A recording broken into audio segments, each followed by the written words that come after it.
hello, bonjour à tous les béliers, ascendant bélier, signe lunaire et vénusien en bélier, vous qui regardez cette vidéo, pour un tirage sentimental, relationnel, amoureux, pour le mois de novembre 2024. Ce sont des énergies bien sûr, hein, donc ce tirage peut parler à certains béliers parmi vous dès maintenant et parler à d'autres un peu plus tard pendant le mois de novembre, voire au début du mois de décembre. N'hésitez pas à revenir. Je vous rappelle que c'est un tirage général. Ces messages ne peuvent pas systématiquement vous parler.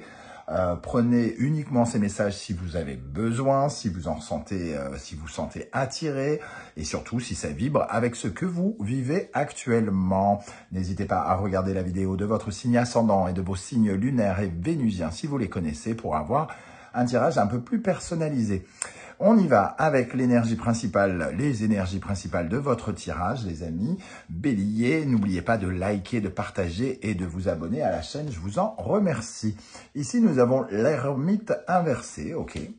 Et il est accompagné avec l'oracle de la musique du violon. Ok, alors ici, l'ermite inversé nous parle toujours d'une sorte de repli. Hein. C'est la carte de celui qui n'est pas méga social, celui qui ne va pas véritablement vers les autres, celui qui est plutôt dans sa grotte, dans une certaine forme de solitude. Alors soit il est mal à l'aise avec cette solitude, ce qui peut arriver hein, avec la position inversée, soit, voilà, en tout cas, on se voit ici dans une quête profonde où on cherche quelque chose sans véritablement le trouver. On sent une certaine forme de timidité ou de crainte, ce qui ne vous correspond peut-être pas habituellement, les amis béliers, hein, c'est pas dans votre tempérament. Vous êtes un signe extrêmement sociable, justement. Ici, l'ermite, lui, il est plutôt à prendre du recul, il est plutôt, comme je le disais, dans sa grotte, ou alors renfermé sur lui, avec des projets sur lesquels il met beaucoup de... particulièrement, ou sur lequel il prend le temps. Alors, soit on nous parle de prendre le temps pour soi, hein, pour trouver des réponses, des solutions d'ordre amoureux, sentimental ou relationnel. En tout cas, le violon, qui représente un instrument extrêmement difficile à jouer parce qu'il demande au millimètre près un savoir-faire qui permet d'obtenir la justesse. Et c'est exactement le mot qu'il faut garder ici, la justesse, l'équilibre, l'harmonie entre plusieurs personnes. On voit que vous vous questionnez peut-être avec cet ermite hein, quant au fait de rééquilibrer les choses, d'être dans la justesse. On est un petit peu en quête, hein, entre guillemets, de réponses que l'on ne trouve pas forcément dans les couples, dans la vie relationnelle également, ici, avec cette énergie. On voit qu'il y a aussi des mystères quelque part, hein, parce que la lune inversée nous parle de troubles, de désorientation. Donc on se pose des questions, soit sur nos propres troubles, soit sur quelque chose qui est devenu trouble dans la relation, ou quelque chose en tout cas qui pose question, qui réveille peut-être des craintes, qui fait remonter des choses à la surface avec la lune inversée. Et ici, on essaye d'être plus juste, on essaye de retrouver l'équilibre, la sensibilité, de faire remonter la sensibilité ici que l'ermite a du mal à avoir, hein, clairement. Donc on a ici quelqu'un qui est plutôt dans une certaine forme de mélancolie, on va dire, et ici on lutte contre la nostalgie, la mélancolie, en essayant de donner de la légèreté à ses émotions. Ici, on sent que vous avez besoin peut-être d'un peu de temps pour analyser votre vie sociale ou votre vie amoureuse avec ces deux énergies premières. Ok, on va regarder pour avoir un peu plus de précision avec l'oracle du soleil levant. Alors, pour les béliers, ascendant bélier, signe vénusien et lunaire en bélier, avec cette ermite inversée, qu'est-ce qu'on a pour la vie sentimentale, relationnelle, amoureuse de novembre ? Le Lenso. Alors Lenso, c'est l'avenir, entre guillemets, donc la visualisation, comment on va se projeter dans l'avenir. Il peut y avoir des questionnements sur lesquels on n'a pas véritablement de réponse par rapport à notre positionnement avec quelqu'un en particulier ou notre positionnement en tant que célibataire. Parce que l'ermite peut aussi représenter le célibataire, célibatant, celui qui s'encroute un petit peu, qui va pas vers les autres dans un premier temps, qui se sent un peu impuissant pour séduire, ou qui ne se sent pas la forme physique d'ailleurs. Hein. Il peut y avoir quelque chose comme ça. Et si on essaye de réajuster quelque chose, donc ça peut parler par exemple de troubles pour certains hommes sexuels, pourquoi pas avec l'ermite qui représente une certaine forme d'impuissance. Alors je ne dis pas que les béliers ont des problèmes d'impuissance, mais peut-être qu'ils n'ont pas envie tout simplement d'aller vers l'autre. Il y a peut-être une problématique de contact dans certains couples béliers ici, et on essaye de trouver les raisons, entre guillemets, hein, pour réharmoniser ça, peut-être, et peut-être trouver des solutions pendant le mois de novembre. C'est tout ce que je vous souhaite, parce qu'ici, l'ENSO nous parle quand même de changement de perspective, donc de regarder certaines choses pour essayer de les transformer et essayer d'aller vers un avenir plus confortable. Il y a encore une notion de temps là. On a peut-être du temps, particulièrement ce mois-ci, où on a envie de consacrer, où la force des choses va nous permettre de consacrer plus de temps sur une réflexion quant à la solitude. Comment on est intégré avec les autres et comment on arrive à vivre seul. Hein. Il va y avoir une réflexion là-dessus. Avec le théâtre No, on nous parle ici de masques. De masques qui peut représenter des vérités que l'on ne peut pas voir, des mensonges que l'on n'ose pas entendre aussi. Il y a une zone de flou. Et ici, le théâtre No nous stipule que quelqu'un porte un masque. Quand on dit porte un masque, tout de suite on se dit oh là là, un hypocrite, quelqu'un qui nous trompe. Oui, il pourrait y avoir ça. Mais le masque, c'est aussi d'être inconfortable entre son image personnelle, hein, ce qu'on pense de soi, ce qu'on a au plus profond de nous, l'ermite, et ce que l'on montre à l'autre. On peut par exemple parler de quelqu'un qui est malheureux et qui met un sourire, ou quelqu'un qui est heureux mais qui a l'air triste dans le sens inverse. Ici, on essaye de faire tomber les masques, entre guillemets, et d'accéder à une certaine forme de vérité, à affronter certaines vérités pour retrouver de la justesse dans le couple, dans nos relations, hein, quitte à prendre, pour certains, prendre conscience qu'il y a des choses à transformer, qu'il y a des choses à changer, à bouleverser peut-être pour réadapter les choses. Ok, alors une troisième carte ici. La geisha. La geisha, elle nous dit quand même qu'on a envie, pour ceux qui ressentent par exemple des problématiques amoureuses ou relationnelles, on a envie de trouver des solutions, on a envie de s'épanouir davantage, de sourire davantage, de séduire davantage, de sexualiser davantage, si on parle d'une amour, de la relation un petit peu qui a baissé en tension sensuelle et sexuelle. Hein. La geisha, elle représente cette sensualité, elle représente l'image de quelqu'un qui qui utilise son charme, hein, entre guillemets, pour créer son bonheur. Donc, elle représente aussi, d'une certaine manière, comme l'impératrice dans le tarot, la sensualité, l'attirance, la séduction, et aussi le fait d'avoir des relations sexuelles, par exemple. Donc, certains vont essayer de comprendre peut-être les difficultés qu'ils ont dans leur sexualité, dans leur difficulté à créer quelque chose sentimentalement ou relationnellement avec de nouvelles personnes, pour les célibataires. Avec l'oracle de la numérologie karmique de David Mogiel, on va regarder l'énergie qui ressort. Je vous rappelle que vous retrouvez toutes les références des oracles et tarots que j'utilise dans la barre d'infos juste en dessous, et vous retrouvez les liens aussi des guidances que j'ai effectuées pour le signe du bélier. Je vous propose par exemple les messages que vos guides cherchent à vous transmettre. Je viens de la poster récemment. Vous avez également quelle est la bonne surprise qui vous attend en novembre et la guidance générale.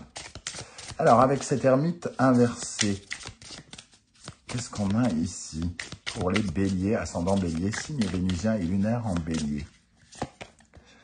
Cercle vicieux. Ok, on est tombé dans quelque chose qui est un peu redondant. On a tendance à laisser quelque chose se faire indirectement, soit sans intervenir, ou soit on n'a pas été capable de voir que ça a tourné en rond, hein, quelque part. Ce cercle vicieux, j'ai l'impression qu'on essaye ici quand même de le comprendre. On ne l'a peut-être pas compris jusqu'alors.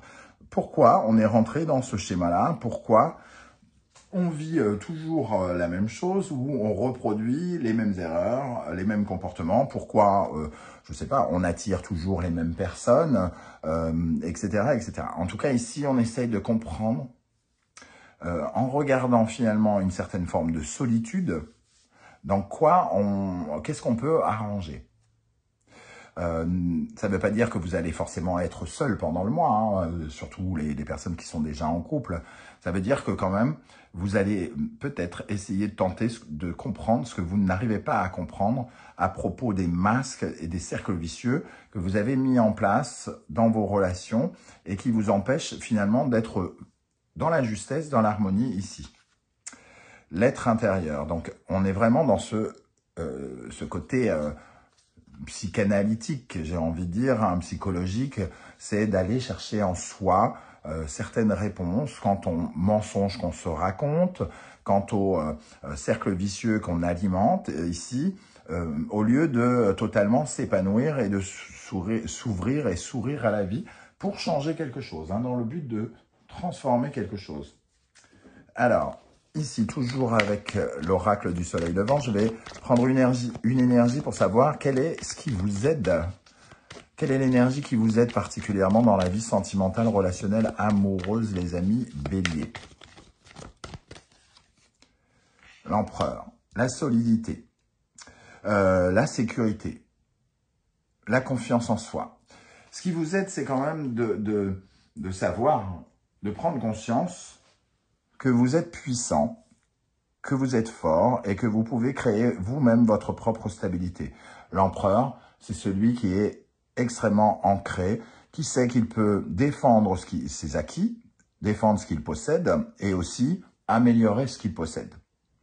Donc, dans ce positionnement-là, on vous voit être dans la stabilité et dans le concret. Ce qui vous aide, c'est d'être particulièrement dans le concret et peut-être d'éviter que des situations un peu floues avec la lune inversée, le théâtre no et le cercle vicieux, ne s'installent peut-être un peu plus encore. Donc ici, votre envie de faire progresser quelque chose, de construire est essentielle et va vous aider pendant ce mois.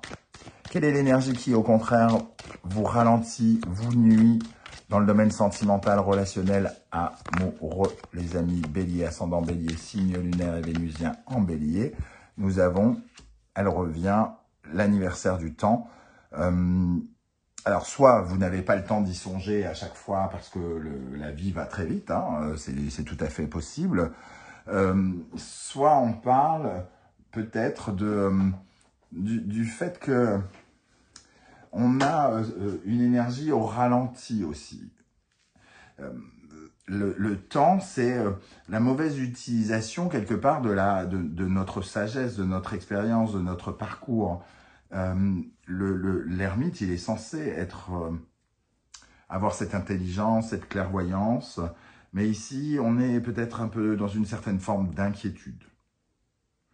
On a peut-être l'impression que les choses sont en train de tourner court, de se compliquer dans certains cas, ou alors on trouve le temps long, tout simplement par rapport à quelque chose qui n'arrive peut-être plus. Tout à l'heure, on parlait de sexualité, on ne peut pas laisser le temps s'installer dans certaines relations, par exemple, et peut-être que certains se disent, bon, là, il faut que j'intervienne, il y a quelque chose qui tourne au ralenti et qui nuit à ma construction et à la construction de mes relations.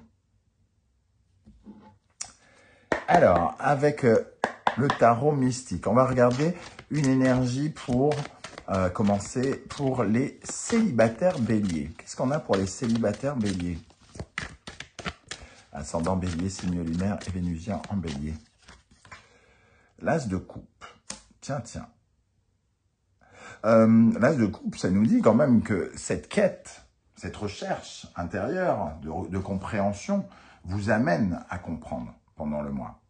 Le violon vient nous dire ici la justesse, nous parle de justesse. On cherche une justesse, on ne la trouvait pas, et il y a peut-être quelque chose qui vient se guérir ici. Il y a peut-être de nouvelles perspectives aussi. Avec de nouvelles perspectives, il va falloir éviter les cercles vicieux pour ne pas rester encrouté. C'est-à-dire que si vous avez l'habitude d'être célibataire, il va falloir, si vous avez la chance de rencontrer quelqu'un, ce qui est possible avec un as de coupe, sortir de votre grotte et avoir envie de vous livrer et de vous offrir, de participer à l'amour ou au sentiment. Une autre carte pour les célibataires. Le 2 de denier. Alors, le 2 de denier qui nous parle d'hésitation quelque part, justement, hein, de ne pas savoir vraiment quoi faire. Ça nous parle peut-être d'une incapacité. On n'a pas aimé depuis très longtemps, par exemple, et tout à coup, il y a quelqu'un qui se présente et on ne sait plus trop comment ça se passe, comment il faut faire. Voilà, il peut y avoir des choix ici pour gagner quelque chose, pour être gagnant dans l'histoire aussi. Hein. Le 2 de denier, c'est vraiment une certaine forme de conflit intérieur pour savoir comment on s'ancre dans les relations. Qu'est-ce qu'on est censé faire et comment on est censé construire? Ici, il y a une certaine forme d'hésitation. Alors peut-être que certains, par l'intermédiaire d'une rencontre, vont se poser ces questions et qui va les obliger à essayer d'arrêter de se mentir. Pour les couples béliers, cette fois-ci, quelle est l'énergie qui ressort pour toutes les personnes qui se considèrent en couple ou qui sont mariées, par exemple? Nous avons les amoureux. Les amoureux. Ici, les amoureux, alors, on parle beaucoup des amoureux en disant que c'est l'hésitation, que c'est choisir son cœur, entre guillemets. Là, j'ai l'impression que ça nous parle plus sur la notion de division et de multiplication. Les couples qui ont peur de se diviser ou qui ne se voient plus se multiplier, entre guillemets. Comme si peut-être quelque chose était un peu soit en stand-by ou soit... et on essaye de rester sur la corde. Et les amoureux, ici, nous invitent très certainement, oui, à écouter notre cœur, à être authentique et sincère, comme on le disait, avec la présence de ce théâtre-no, mais aussi peut-être de faire des choix, de prendre des décisions. Qu'est-ce qu'on a avec les amoureux? Le 2 de bâton. On a un 2 de denier ici, un 2 de bâton ici. Comment on va se projeter? Comment on va se visualiser ici avec ce 2 de bâton?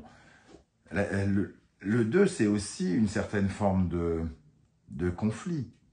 Parce qu'il y a toujours une certaine forme de dualité, de forces qui s'affrontent, de points de vue qui s'affrontent. Le but, c'est de trouver un arrangement, un compromis, ici avec les amoureux. Et pour cela, il faut écouter particulièrement son cœur. En dos de deck, on a la mort ici. En tout cas, il y a quelque chose qui doit être transformé, qui doit être changé.